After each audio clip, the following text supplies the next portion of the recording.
Your program looks really fantastic. I mean, I love the music that you're doing, and I think it's kind of showing a different side of the chamber music experience too, with the with Michael Torkey Mojave. And I don't know if you know this, but we're doing a whole retrospective during the entire festival. So 6 out of 8 of our festival concerts are going to feature one of his pieces, which is really cool because lots of different groups are going to be doing that. And I think is he coming?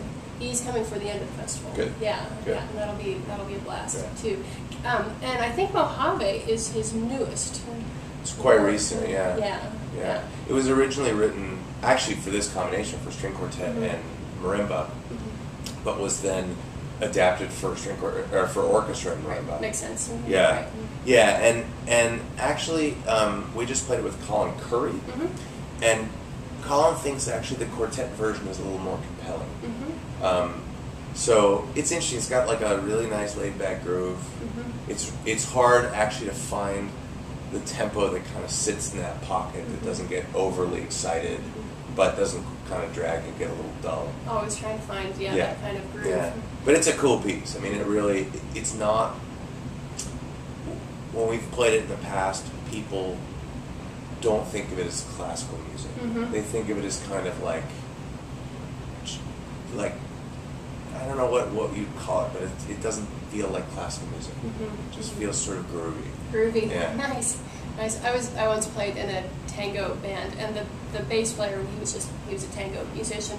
And his timing was really fantastic. And for me, being a classical musician, I always felt like I was just ahead of the beat all the time. And I asked once, I was like, well, how do you know? How do you know the right tempo? How do you feel that? And he said that he just thinks about the dancers, and wherever their ass would land on a beat, that's where he would put the beat. So it made a lot of sense. Makes sense. We classical musicians, we have like a really rigid, sort of in the box sense of rhythm. Right. And I did a little bit of jazz playing for on the bass, and I sort of put myself out there. It wasn't very good, but it made a whole difference in how I see rhythm. Yeah. It makes a huge difference. Yeah, I think it changes how you listen too when you're improvising. And as a bass player in the quartet, as the bottom voice, it kind of changed how I approached my job. Yeah. Which was good. Yeah. It's a good thing, yeah. Yeah, cool. And you're playing Kevin Puss's Credo.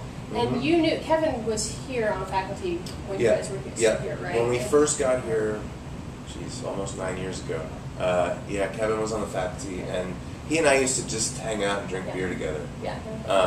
And he's really a superstar now too. I mean, he's really blown up. Yeah. The piece was written for us. We did an American retrospective. We did a series of American concerts in which we explored the light and dark side of America. And we asked Kevin. He has such a sort of a positive language that we asked him to write this piece for us. He was having a really hard time because we were like mired in this war, and I don't know if those horrible shootings at Virginia Tech happened. And so he was having a really hard time finding something positive to write about. So he just looked around, like, day to day, looked outside and saw it was sun shining, and he wrote about that. But in this case, he wrote about sort of the craft people of America. He wrote, the first section is called The Violin Guru of Katona, and it was his wife's violinist. And he was just astonished that there are these people who still exist, who all they do is work on ancient instruments. And he just started thinking about all the other sort of niche things that handiwork that people do around the country. So that was amazing. And then he was in Pittsburgh, which is my hometown, and he was running. And Pittsburgh's a city of rivers and bridges, and he saw these huge bridges and was just marveling at how giant these huge columns that were supporting these huge structures were, and thinking about the infrastructure of the U.S. and how incredible the infrastructure is. How we take for granted, the fact that we can go to Whole Foods and eat fresh cherries from California right now that showed up this morning. Right.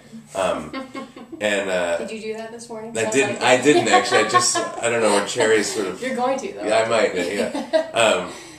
Yeah. So and then the third little moment that he saw was these what looked like he was sort of frankly looking into somebody's window across Broadway. And he saw this woman dancing with her daughter, a really young girl, and just thought, she's teaching her how to dance. Like, what a poignant little vignette. So he wrote something around that. And then the overall arching structure of the piece, which is called Credo, is credo meaning I believe. So the end is called credo. The end of the piece is called credo, and it's really one of the most stunning compositional moments I can think of in classical music.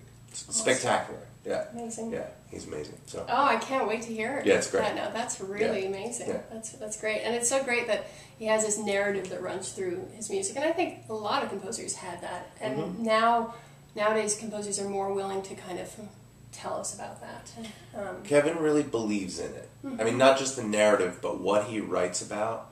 He doesn't just pick us, like, he has a hard time taking a subject from somebody else and writing about it. He's got to really, like, believe it. He really feels things. Not all composers are like that right now, but he really feels things. Yeah. Cool. And tell me a bit about the Philip Glass.